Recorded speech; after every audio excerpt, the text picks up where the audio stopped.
O meu nome é Alberto Costa, sou diretor da Glamour, uma operadora que tem sede aqui em Portugal, mas, além de Portugal, operamos em Espanha, França, Alemanha, Áustria e fazemos o circuito dos países do leste europeu.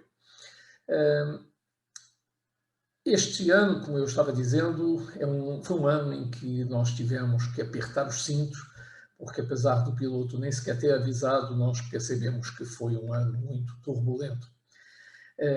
Mas queria que vocês pensassem numa coisa, é que chegamos vivos até aqui. Aterrissamos vivos em 2021, coisa que nem todos os seres humanos que atravessaram 2020 tiveram essa sorte. Então, nós tivemos. E é um pouquinho baseado nisso que eu queria transmitir essa mensagem para vocês, uma mensagem de esperança. E para aqueles que me conhecem, sabem que eu gosto de contar lendas, de adoçar a boca e o espírito, a alma, o pensamento de muitas das pessoas que viajam conosco, e hoje não vai ser diferente.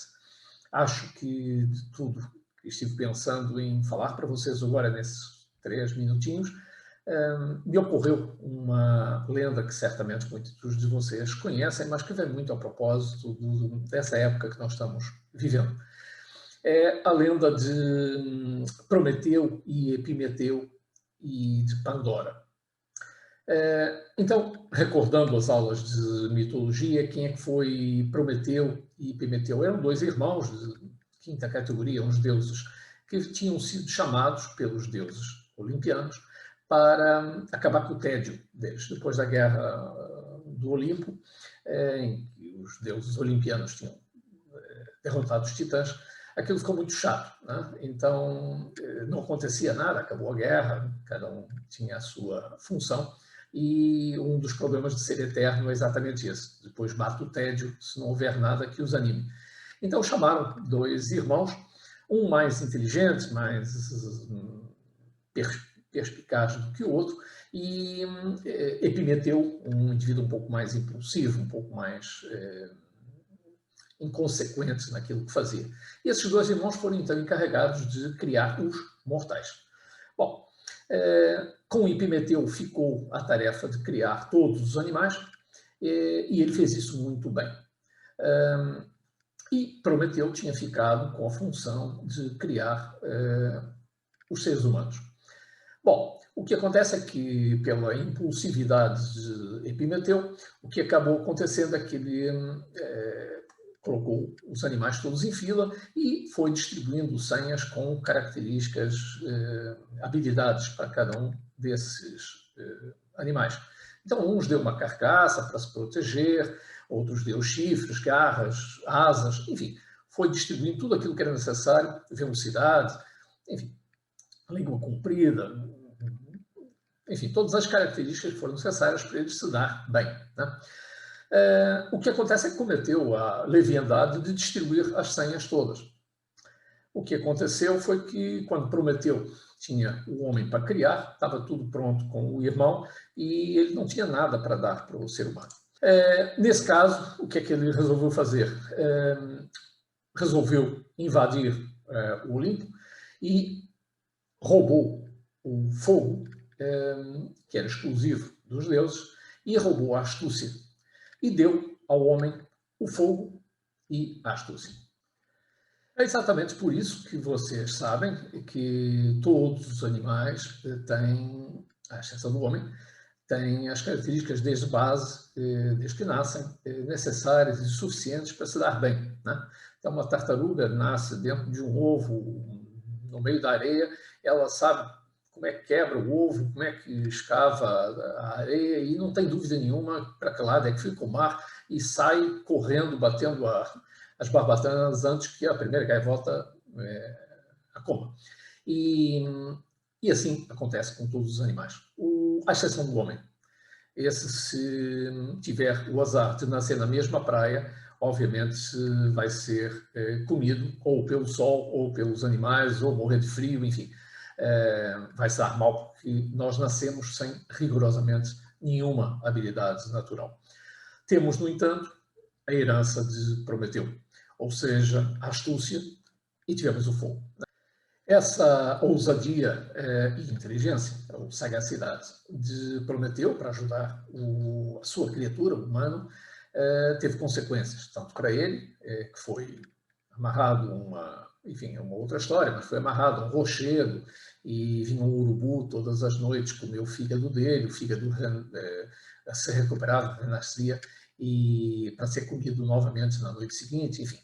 E ao humano foi dado um castigo, não sei se pior. Depois o Prometeu ainda acabou sendo perdoado, mas o humano vive com esse castigo até hoje. E qual foi o castigo? Deus, ou Zeus, criou uma mulher lindíssima, chamada Pandora, e mandou ao mundo. E trouxe uma caixa. Todos nós já ouvimos falar da caixa, a famosa caixa de Pandora. O que essa caixa tinha de especial? Uma marca dizendo não abrir. Só tinha uma regra, não abrir. Já viu o que aconteceu, né?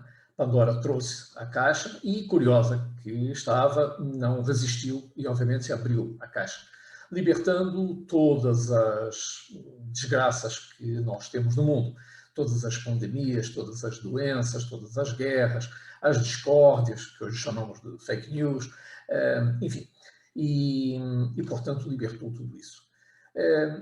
Só que essa caixa tinha também um único dom, que era a esperança. E o homem acabou juntando a esperança que restou da caixa de Pandora e a astúcia que tinha recebido de Prometeu, e é então, a partir daí, o único ser vivo, o único animal que consegue pensar o futuro, consegue fazer diferente, inovar, se virar, né? Vocês reparem que uma aranha faz uma teia lindíssima, nós todos nos admiramos como é que um ser tão pequeno faz autênticas obras de crochê ou tricô com a sua saliva, mas se vocês repararem bem, aquela aranha só faz aquela teia lindíssima sempre da mesma maneira. Ela não consegue inovar. Já nós humanos, como vocês sabem, fazemos, mesmo que não com a mesma perfeição, mas vamos nos aperfeiçoando e, se não tivermos habilidade natural, fazemos uma máquina, inventamos fibras novas, inventamos cabos novos, colocamos até nanotecnologia nessas fibras e transformamos isso em coisas lindíssimas que uma aranha, simplesmente, com todas as habilidades que Epimeteu lhe conferiu, não é capaz de fazer. Nós temos hoje em dia à nossa disposição uma série de meios de informática, de telecomunicações, como este que nós estamos utilizando, de digitalização que no passado não existiam e que nos permitem, a nós, agência de viagem, agentes de viagem, operadores, como é o nosso caso da Glamour, irmos muito além dos clientes que passavam na nossa rua, no nosso bairro, até na nossa cidade. Então, basicamente, a mensagem é inove, faça alguma coisa, pense o que é que poderia atrair, cativar, encantar o seu cliente, com experiências sensoriais, fugindo um pouco dos lugares comuns, daqueles roteiros que vocês conhecem, com inúmeras cidades em que o cliente visitou uma porção delas, mas realmente não conheceu nenhuma. Privilegiem algo de novo, alguma experiência que o cliente vai memorizar, seja uma visita a um parque natural, como aqui o Parque Natural do Gerês, que temos em Portugal, seja os picos da Europa, aqui em Espanha, também muito perto, na Galiza ou nas Astúrias, seja os caminhos de Santiago, havemos de falar nisso, porque o ano que vem é um ano santo, seja uma experiência de tobogã dentro de uma mina de salgema na Áustria, em Hallstatt, seja almoçar debaixo de um túnel, numas galerias onde o cliente não imagina que possa haver tantos restaurantes debaixo da terra, quilómetros de galerias subterrâneas onde ele vai se surpreender e vai, obviamente, fazer a sua prova de vinho, ou um turismo industrial, como outro dia falamos na live passada, para visitar uma fábrica de chapéu, uma fábrica de lápis, uma fábrica de porcelana, enfim. Não importa muito qual é a experiência que introduzamos no roteiro. O que importa é que seja alguma coisa que o cliente não vai esquecer, uma experiência que ele vai guardar para a vida e que vai valorizar nesse seu roteiro de uma forma diferente daquilo que iria encontrar em qualquer catálogo de um outro grande operador que fornece uma coisa standard para todo mundo, né? Então, essa personalização, esse cuidado com cada um dos grupos, como nós temos, é um pouquinho a mensagem que eu gostava de deixar para vocês. Então, voltando ao início, usem a astúcia. Proponham experiências sensoriais, viagens e roteiros com emoção que transmitam alegria, esperança aos clientes de vocês. Do nosso lado, nós prometemos que vamos adicionar ou acrescentar o glamour que for necessário.